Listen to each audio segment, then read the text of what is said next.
Hello, everybody. Today, we're going to be going over assignment 5 for Twitter and AJAX.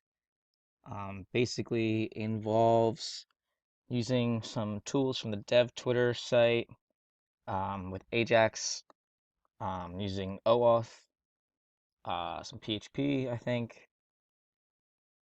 So what we're going to do is essentially take a form. Oops, sorry about that. Take a form, grab some tweets from it, and display how many retweets and favorites there are, and adding some sort functionality also. Okay, so let's get started. So here's what the web page looks like. I'll show you. Let's search Rutgers. We will sort by popular. Okay, I see a little bug here, but I'll explain that in a minute. You could switch the language to English, Spanish, Chinese, anything you want. I don't know if anything's gonna come up. Yeah, I don't know any Chinese words to search, but last time I did, let's see. Hi. Yeah, okay. I don't really know any Chinese words to search. Oh, there we go. There's maybe some Chinese coming up. Okay. Swedish. Maybe search Swedish hockey player. Yeah. Okay. Well, you get the idea. So you search something in a language, and it comes up in that language with the retweets and favorites.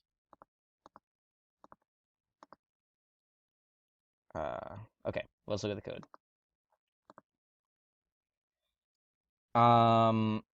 So we start off with standard jQuery call. Bootstrap, bootstrap, uh, bootstrap, my custom style sheet, and my custom JavaScript. Come down here. We start off with a container, a little header for a Twitter sample. We split the row into two columns, 6x6, one for the public search, and one for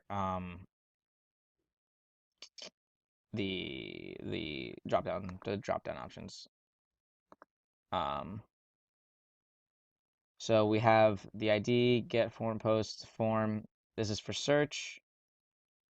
And we have your English. I had to look up these language codes.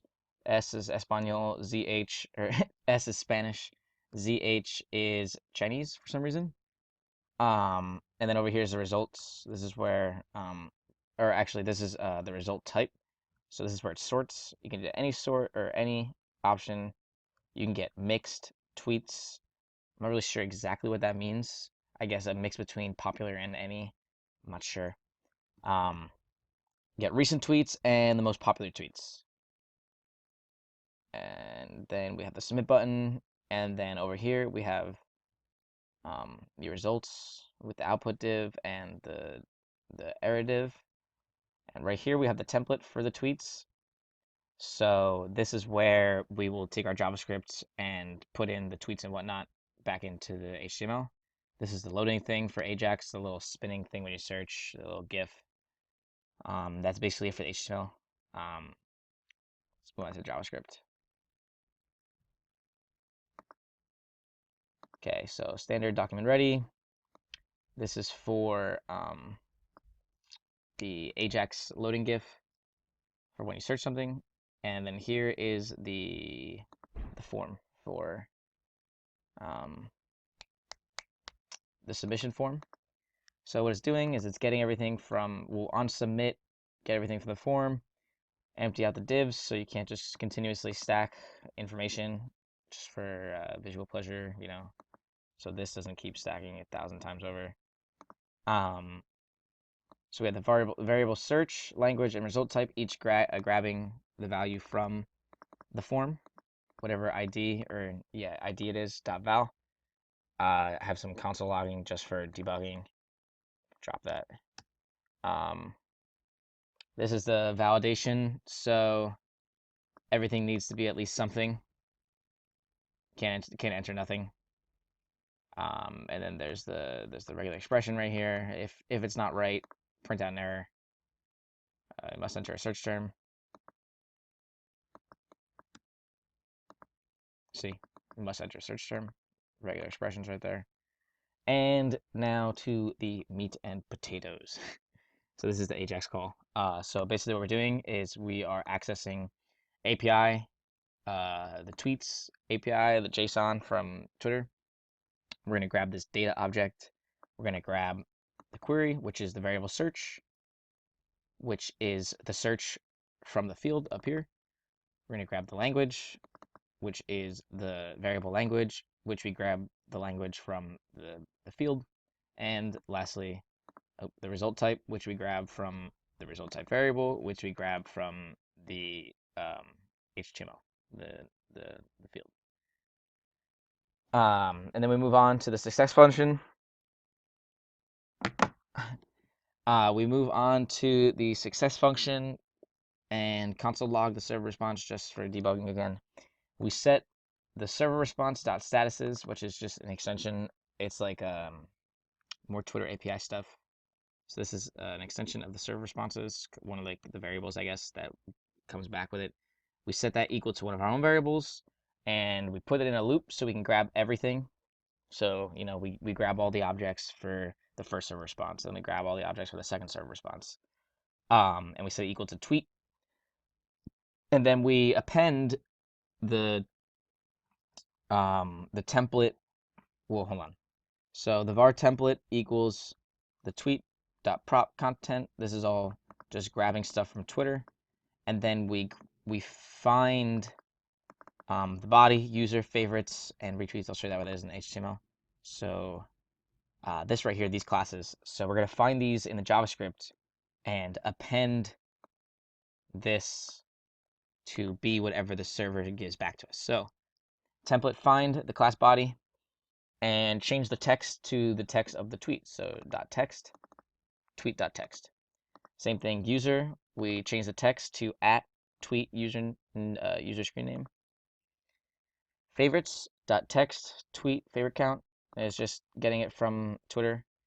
And then retweets, text, tweet dot retweet count. Those are just grabbing all the variables and putting them into the HTML, and then output or append the output to the template. Here's an error right here, an error catch. If anything goes wrong, print out there's an error. That was happening when I was not doing a proper like data call or something. That's usually what it catches. So here's an error function. So if we get any of these errors, just say service unavailable, and then change the output div, or the errors div rather, to your Cloud9 isn't working, or an unknown error has occurred. And then on complete function, we set the GIF to be visible, so it searches, so people know. And well, that's this, yeah. Well, this is hidden, and then show it when it's happening. Moving on to the last thing I have here is the index.css, just some. We set the color to red, a little bit of white space. Output, font weight bold. Favorites, now this is the bug I was talking about at the very beginning of the video. For some reason, I don't know why. So I have my background color set to cyan, and my retweets set to purple, which is what the assignment wants. However, we'll go here, let's search Rutgers by popular. Come up, and you see that the text is purple and cyan and not the background, and that's because originally I had it as color. I realized that I was wrong, and so if you come in here and look at your sources, we can look at the CSS, and you see that it says color cyan, color purple, when in fact it's background color. So for some reason it's just not updating, saving, whatever. But we can simply background color cyan, you can see it changes. So you can change it like blue or something, whatever you want. And then background color, oops, purple. And that is what it would look like if for some reason the CSS file was updating. And so this is basically the full assignment. Let me see if I missed anything. Yeah, that's about everything.